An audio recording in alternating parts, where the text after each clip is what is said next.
The click of my boots on the Seattle courthouse steps echoes like gunfire in the misty morning air. Rain slicks the stone. But I don't slip, not today. Inside, the air hangs heavy with polished wood and whispered judgments.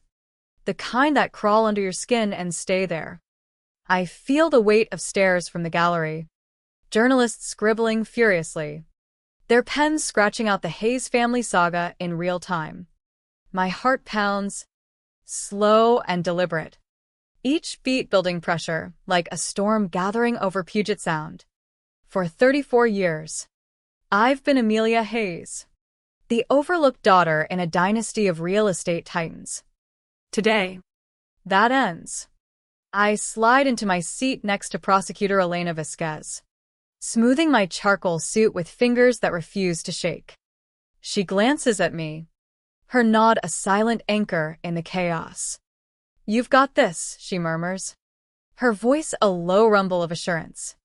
Behind us, my mother, Victoria Hayes, sits like royalty in exile, her designer scarf draped just so, lips pursed in that familiar mix of disdain and performance. Her laugh, sharp, calculated, floats through the room. Time to slice right through me. I don't flinch. Not anymore. My father, Robert, shifts beside her, his silver hair catching the light, disappointment etched in every line of his face. And there, slouched with feigned nonchalance, is my brother, Lucas, 37 and still the untouchable heir. Fiddling with his cufflinks like this is just another board meeting. The Hayes Empire looms large in Seattle, 15 high-rise developments piercing the skyline. 4 waterfront estates hugging Lake Washington. Assets topping $10 million.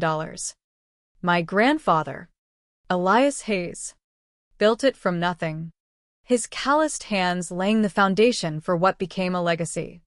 But legacies can be twisted, bent to serve the greedy. I remember 2018, the market crash that hit like a tidal wave. Dad's face, ashen and drawn, as invoices piled up and tenants fled. I stepped in when his blood pressure spiked, pulling 20-hour shifts, crunching numbers until my eyes burned. I liquidated my own savings, $650,000 I'd scraped together for a future away from the family shadow, and funneled it into Hayes Properties. No paperwork. No IOUs. Just blind trust. Months later, as the market rebounded, I sat at our glass-topped dining table in the Bellevue mansion, watching Mom carve into her salmon with elegant precision. "The board has reservations," Dad said, avoiding my gaze. "About your methods." My knife paused midair. "Methods? You mean saving the company?" Mom dabbed her mouth, eyes like polished steel. "It suggests a lack of boundaries, dear. Leadership requires restraint." The words landed like punches. "Dismissed." After pouring my lifeblood into their survival. "You're meant for support roles," Mom added softly, almost kindly. Not the spotlight. I left that night with a stack of ledgers under my arm, echoes of their silence ringing in my ears. Now, in this courtroom, Elena's presence reminds me I'm not alone. "Ready?" she asks. Am I ready to unravel the web they've spun? Yes. The gavel falls, and Judge Harlan Reed calls order, his voice cutting through the tension like a blade. As proceedings begin, I sense Dad's glare boring into me, that old weight of expectation now twisted into betrayal. Mom adjusts her posture, the picture of wounded grace. Lucas finally looks up, his smirk fading into something sharper. Fear. Maybe. The patterns crystallize in my mind, the subtle digs, the favoritism, the erosion of my confidence disguised as concern. For so long, I mistook it for tough love. How naive. A calm washes over me as the judge speaks. This isn't about revenge. It's about reclaiming what's mine. The truth. sharp and unyielding, is my weapon now. 3 years after that dinner, I'd carved out my own corner in a Capitol Hill loft. Exposed brick walls and floor-to-ceiling windows overlooking the sound. Minimalist. Mine. No gilded cages. Then came the package, plain brown. No return address. Delivered on a foggy afternoon. It sat on my counter like a ticking bomb while I paced, a coffee growing cold in my mug. When I finally ripped it open, an envelope tumbled out. For Amelia's eyes only. Grandfather's handwriting. Bold and unyielding. Even 6 years after his passing. Inside, a handwritten will from 2005. Elias Hayes' signature at the bottom, like a seal of fate. I bequeath all properties, holdings, and assets to my granddaughter, Amelia Hayes. My knees buckled. I'd attended the reading after his funeral. Watched Lucas preen as everything transferred to him. Nothing for me, not even a token. I compared it to the probate copy on my screen. The signatures? Close. But off, a forgery. Washington's old probate system had loopholes, ripe for exploitation by those who knew how to pull strings. Like Dad. My phone buzzed days later. Amelia Hayes? An elderly voice. Raspy with caution. This is Marcus Hale. Former clerk for your grandfather's lawyer. The one who went missing in 2010. My pulse raced. What do you know? He wouldn't forge the will. That's why he vanished. We met at a quiet diner near Elliott Bay. Me arriving early to scope exits. Marcus, late 70s, shuffled in with a cane, eyes darting. You have his fire, he said, pushing a USB drive across the Formica. Recordings. Protection. That night. Alone. I hit play. The lawyer's voice trembled. Robert and Victoria Hayes coerced me. Used old signatures from a 1999 deed. It cut off abruptly. I replayed it. Rage building slow. Then surging. The 1999 Lake Union purchase. I remembered the documents. Perfect match for the fake. Dad orchestrated. Mom smoothed over with her social clout. Lucas reaped the benefits in silence. I secured the will in a bank vault, made copies, dove into estate law, statutes, forensics, timelines. Marcus agreed to testify. Damn my pension. In Tacoma, I visited Nora Ellis, grandfather's old secretary, now 80, in a cozy retirement home filled with faded photos. I knew you'd come, she said, flipping through an album. I saw him sign it, your mother hovering like a shadow. A photo sealed it. Elias at his desk. Lawyer present. Mom in the frame. Time-stamped 2005. Admissible. Back home. My door was ajar, ransacked. A note in grandfather's script. Legacies are earned, not given. Their warning. But it fueled me. Threats. Lies. All exposing their desperation. A week on, Lucas called. Voice edged with panic. What the hell are you doing? I watched the ferries cross the sound. Seeking justice. You're tearing Mom apart. Dad's a wreck. I bit back a laugh. Whispers followed me in coffee shops. Invitations dried up. Mom's rumor mill churned. Unstable Amelia. Money hungry. My gallery job reviewed contracts suddenly. Coordinated attacks. Stop before it's too late, Lucas begged. I hung up. Emailed Marcus, someone tailed him. Pressure mounting. I met Elena the next day. Dossier in hand. This is conspiracy, she said, eyeing the timeline. Federal level. My phone pinged. Meet at the cabin. The Hayes cabin on Whidbey Island. Isolated amid pines.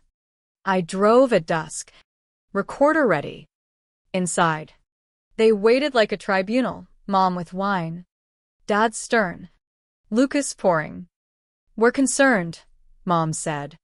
Dad pushed a waiver. Sign. And we'll set up a fund. I scanned it. Waiving all claims? Lucas snapped. Dad handled that lawyer years ago. Silence confirmed. I left and signed. Headlights flickering behind me. The recording? Gold for Elena.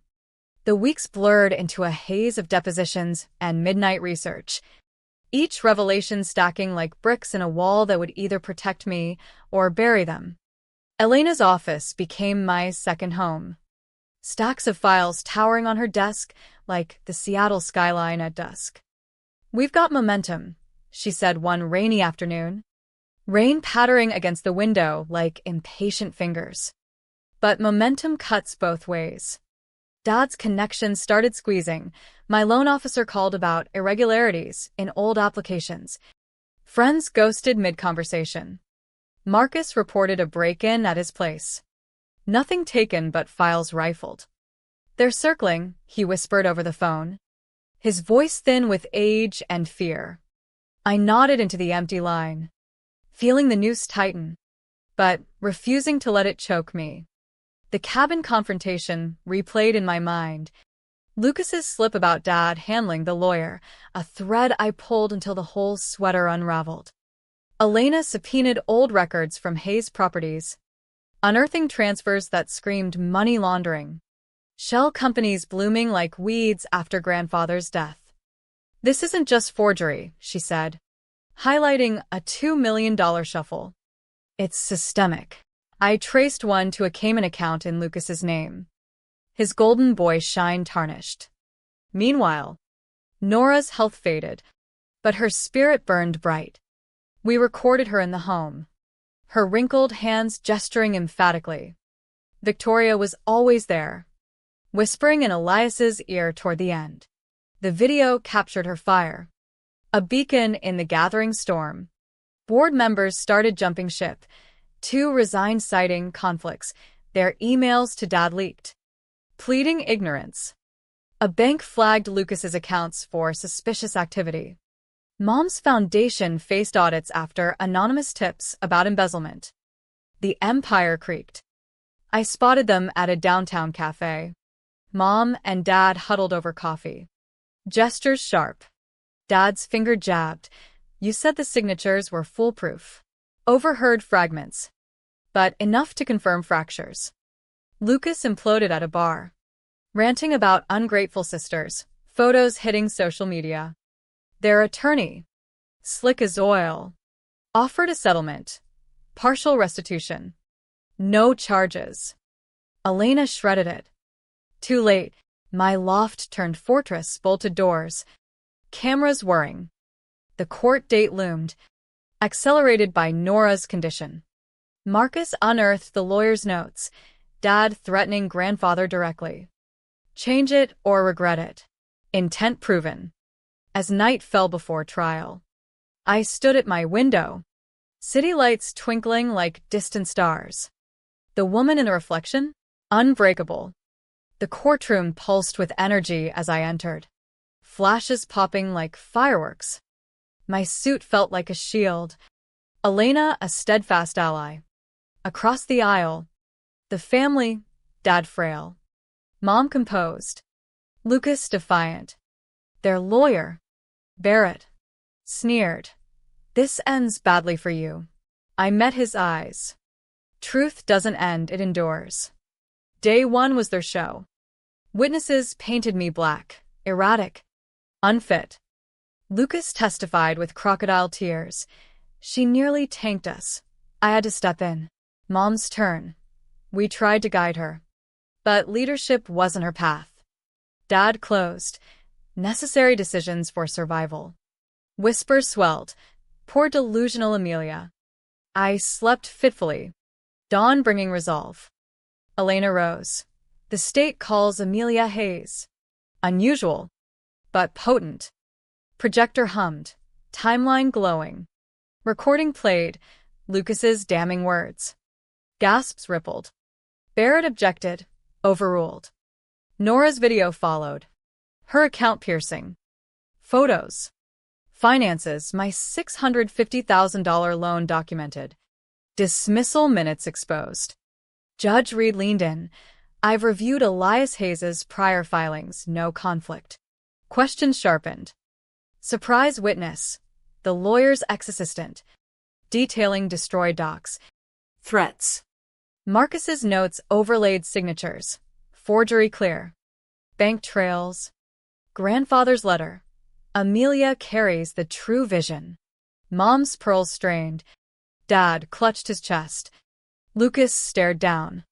Criminal, Judge Reed declared. Assets restored. Charges referred. Mom's whisper. You swore this was airtight. Lucas blocked me. You've destroyed us. No, I said. Deception did. Relief flooded. Truth victorious. In the aftermath, media vans vanished. But echoes lingered. Dad suffered a heart attack, retiring to a modest condo. Mom withdrew from society. Her galas forgotten. Lucas labored in construction, building what he once owned. Irony thick. I drove to the cabin at sunset. Water calm. Grandfather's note burned. Ashes scattering. They mocked me entering. I murmured. Silent leaving. The settlement, $5.8 million, funded the Hayes Justice Initiative, aiding the silenced. 1 year on, I lectured at UW. Integrity forges legacy. Letters came, Mom's pleas, Dad's regrets, Lucas's humility. Forgiveness bloomed, but from afar. Laughter through windows healed old wounds. Legacy redefined, not inherited, but built. Months after the verdict, the Seattle rain felt cleansing rather than oppressive, washing away the grime of deception that had clung to my life for so long. The Hayes name, once a badge of untouchable power, now whispered in cautionary tales at cocktail parties and boardrooms. I'd traded the loft for a modest house in Queen and, with a garden that bloomed defiantly against the gray skies, a symbol, perhaps, of growth from ruin. But peace was fragile. Nightmares still crept in. Echoes of Mom's laugh. Dad's disappointed sighs. Lucas's smug grins. Therapy helped. Unpacking the layers of manipulation like peeling an onion. Tears inevitable. You were gaslit for decades, my counselor said softly.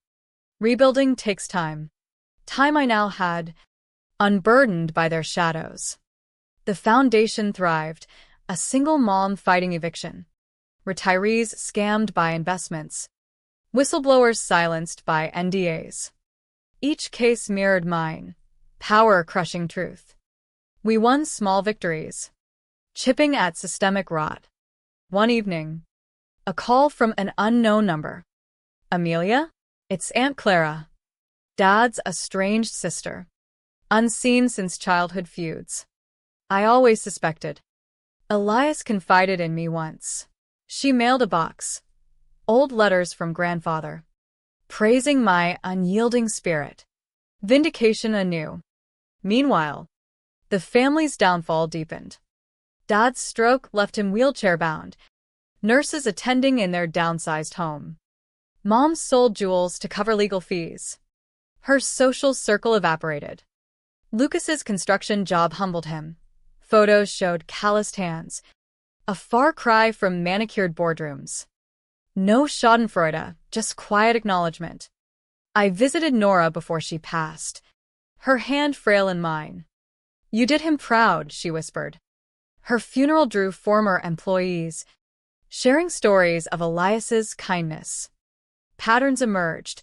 How Dad twisted that legacy. A journalist approached for a book. I declined. The stories told, but in quiet moments. Doubt lingered. Was justice worth the fracture? The answer came in waves. Like the sound's tides, yes.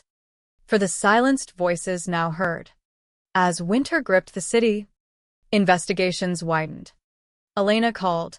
Feds raiding Hayes offices. Your evidence opened floodgates. Embezzlement. Tax fraud. Elder coercion. Dad faced indictment.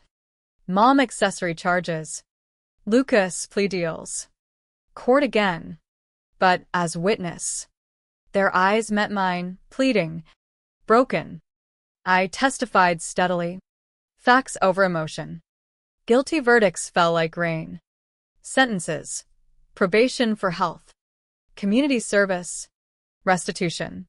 No triumph. Just closure. Spring brought renewal.